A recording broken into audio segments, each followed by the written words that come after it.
मैं मनीष कश्यप मंगल पांडे को चैलेंज करता हूं कि उनमें दम है तो बिहार के किसी भी सीट से चुनाव लड़के दिखाए। चुनाव नहीं हरा दिया तो फिर मेरा नाम बदल देना। देखिए, मनीष कश्यप ने फिर से मंगल पांडे को चैलेंज किया है कि अगर उनमें दम है तो बिहार के किसी भी सीट से चुनाव लड़के दिखाए। उनका नाम और निशान नहीं मिटा दिया तो फिर मेरा नाम बदल देना। मनीष कश्यप जी क्या क्या बोले हैं, आप सभी लोग वीडियो को पूरा देखिएगा। हम उन्हीं के मुंह से सुनाने वाले हैं कि मंगल पांडे के बारे में ये क्या बोले हैं। और हाँ, वीडियो को पूरा देखिएगा। बेतिया के जीएमसीएच अस्पताल से एक ऐसा वीडियो वायरल हुआ है जिसे आप देख लेंगे तो आप भगवान से प्रार्थना करेंगे कि ऐसा किसी के भी साथ ना हो, हमारे दुश्मन के भी साथ ऐसा कांड ना हो। जानते हैं कैसा वीडियो वायरल हुआ है, हम ब्लर करके दिखा रहे हैं, देखिए आप सभी लोग। अरे ऐसे भी कोई काम करता है? अरे रावण भी इतना पापी नहीं था, रावण अच्छा ही होगा इन लोगों से। और ये सब अस्पताल में जो कर्मचारी है उनकी लापरवाही है और इसके लिए दोषी है ये स्वास्थ्य मंत्री मंगल पांडे। लेकिन मंगल पांडे को तो कुछ दिख नहीं रहा है। जानते हैं ये कांड के लिए किसके ऊपर कार्रवाई किया गया है? ये गार्ड के ऊपर कार्रवाई किया गया है। गार्ड दोषी है। गार्ड बेचारा आराम से गेट पर पहरा दे रहा है और गार्ड पे कार्रवाई कर दिए हैं। फिलहाल इसके बारे में डिटेल में आगे बताएंगे। पहले जो चुनाव को लेकर मनीष कश्यप चैलेंज किए हैं मंगल पांडे जी को, वो वीडियो दिखा रहे हैं। मंगल पांडे जी को मैं भी बोल रहा हूं कि भारतीय जनता पार्टी के नेता है, इतने बड़े मंत्री है, चुनाव लड़िए ना मेरे प्रभु। हो मंगल पांडे भैया जी, हो चाचा जी, पैर छुके कहता नहीं चुनाव लड़ा तू बिहार के कौनो सीट से चुनाव लड़ा। मनीष भैया जब चैलेंज करिए दिले बारन तो चुनाव लड़ा, देखा था नहीं केकरा में कितना दम बा।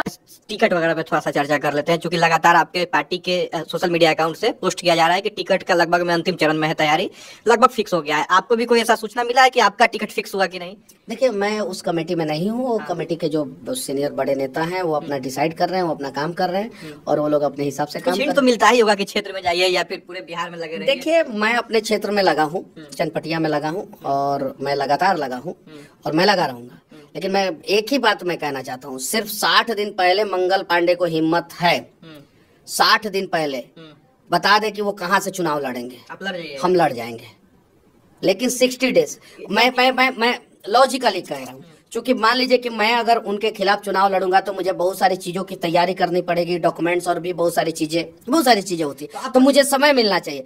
मान लीजिए कि वो पिछले दरवाजे से गलती से जो है पार्टी ने उन पर प्रेशर डाला, नहीं इस बार चुनाव लड़ो और नॉमिनेशन के 2 दिन पहले जो है फाइल कर दिए, तो 2 दिन में हम सारी चीजों का अरेंजमेंट जो है कहाँ से करके जाएंगे? दिग्गज नेता के खिलाफ लड़ने से आपको डर नहीं लगा? नेता है। अरे तेजस्वी यादव कह रहे हैं कि मुख्यमंत्री बन सकते हैं मंगल पांडे। कहिया दिग्गज हो गए? तेजस्वी यादव मान रहे हैं कि मुख्यमंत्री बन सकते हैं। दोनों स्वास्थ्य मंत्री एक दूसरे के खिलाफ कभी नहीं बोलता है लोग, खाली भाषण देता है लोग।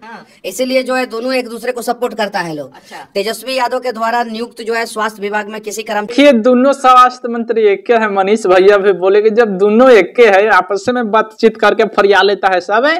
वो इतना घोटाला किया है, हम इतना किए हैं, काहे के लिए आपस में झगड़े या किसी को बदनाम करे, किसी का छवि खराब करे। मनीष कश्यप ने तो चैलेंज किया है कि मंगल पांडे जी चुनाव लड़िए।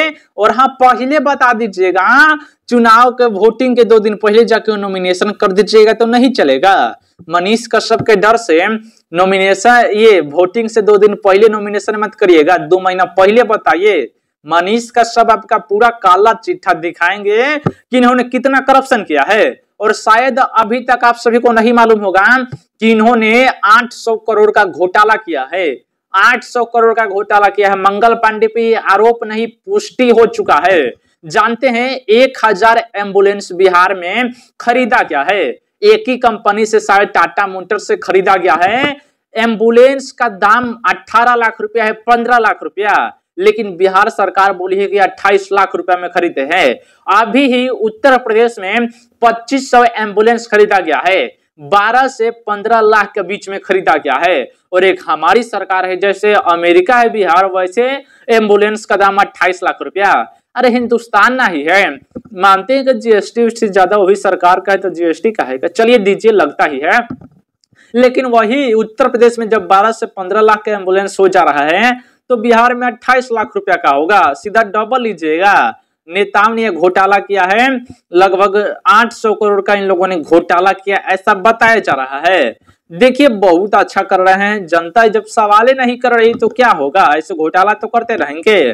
5,000 करोड़ की लागत से अस्पताल बन रहा है पटना में ही, पीएमसीएच, जो अभी पीएमसीएच है वो फिर से दूसरा बन रहा है, उसमें इन्होंने 800 करोड़ का घोटाला किया है, ये आरोप भी लग रहा है और शायद से पुष्टि भी हो चुका है। मंगल पांडे जी आए दिन ऐसा करप्शन करते रहते हैं, बिहार को लूटते ही रहते हैं। मंगल पांडे को मनीष कश्यप ने चैलेंज किया है कि आप कहीं से भी चुनाव लड़िए, 2 महीना पहले बता दीजिए, तब ना आपका काला चिट्ठा जनता को दिखाएंगे। अभी ही प्रशांत किशोर दिखा रहे हैं, मनीष कश्यप दिखा रहे हैं, चुनाव के समय में दिखाएंगे तो कुछ ज्यादा ही फायदा होगा। मनीष कश्यप जी को चनपटिया से टिकट दिया जाएगा, उन्होंने बोला है प्रशांत किशोर जी से पहले ही डील करके पार्टी में शामिल हुए हैं कि हमको चनपटिया से टिकट चाहिए और सरकार बनने के बाद मंत्री का पद चाहिए। कंफर्म हो गया है, टेंशन मत लीजिए, हमको मालूम हो भैया, हमें जितना लगता है उतना बता रहे हैं। मनीष कश्यप ऐसा डील करके ही पार्टी में शामिल हुए हैं, बिना डील के शामिल हुए ही नहीं है। और प्रशांत किशोर जी का भी बहुत बड़ा डील है मनीष कश्यप से, लेकिन वो नहीं बताएंगे। देखिए आप सभी लोग, वो जीएमसीएच अस्पताल का शायद से नाम है, कुछ गलत बोल देंगे तो माफ करिएगा, कमेंट बॉक्स में आप सभी लोग बता दीजिएगा। उस अस्पताल से एक वीडियो वायरल हुआ है, एक मरीज को जो डेथ खा गया है उसको सीढ़ी पर से, ऐसे जो फिल्मों में नहीं दिखाया जाता है, फिल्म में तो एआई की मदद से या वीएफएक्स एनिमेशन की मदद से वैसे दिखाया जाता है, लेकिन ये रियल में दिखाया गया है, सीसीटीवी में रिकॉर्ड हुआ है या फिर किसी ने फोन से रिकॉर्ड किया है, वायरल कर दिया है। ऐसे घसीट के ले जा रहा था, बार बार सर सीढ़ी में, वो तेजी से घसीट के ले जा रहा था। उसी में का कोई कर्मचारी था, 2 आदमी था, उसके घर वाले नहीं थे जिनका डेथ हुआ था, शायद से वो कहीं पे मिला हुआ था शव, जो शव को ऐसे घसीट रहा है वो कहीं पे शव मिला हुआ था, मर्डर वर्डर हो गया था, तो उसी शव को ऐसे कर रहे थे, पोस्टमार्टम शायद हो गया था और उसी को सीढ़ी पर से घसीट के ले जा रहे थे। ये हैवानियत नहीं है तो क्या है, आप ही सब लोग बताइए। अगर इनके अंदर डर रहता तो क्या ऐसा कामें करते, किसी भी व्यक्ति को ऐसे घसीट के ले जाते। ऐसे से हैवानियत लोग आज अस्पतालों में बैठे हुए हैं। ये डॉक्टर ही आदेश दिया होगा, कोई किसी को नहीं दिख रहा था, डॉक्टर के सामने घसीट के ले जा रहा था, क्या वो नहीं रोक सकते थे कि ये गलत है, ऐसे मत ले जाओ नहीं तो तुमको हटा देंगे। और गलती किसी और ने किया, किसी और के ऊपर कार्रवाई हुआ, बताइए, गार्ड के ऊपर कार्रवाई हुआ है, गार्ड को हटा दिया गया, उनको डांटा गया, बहुत बोला गया है, हटा दिया गया। अरे गार्ड की गलती नहीं है, जो ले जा रहा था अस्पताल की गलती है, और सबसे बड़ा गलती तो मंगल पांडे की है। अस्पताल में क्या हो रहा है कुछ मालूम नहीं है, दवा सरकारी में तो दवा मिलता ही नहीं भाई, लिख देता है कि जाके प्राइवेट से ले लो। कुछ दवा जो पूरा नॉर्मल दवा रहता है, जो किसी काम का नहीं रहता है, जैसे बुखार लग गया, आपको समझिए कि आपको बवासीर है और अगर उसमें बुखार है तो आपको बुखार के दवा दे देगा, लेकिन बवासीर वाला दवाई बोलेगा कि उस प्राइवेट हॉस्पिटल से या वो मेडिकल से जाके वो दवाई ले लो। उन्हीं का बातचीत से ये सेटल रहता है, आधा इनको आता है, आधा उस मेडिकल वाले को आता है, उस अस्पताल को आता है, प्राइवेट में जाकर भेज देता है।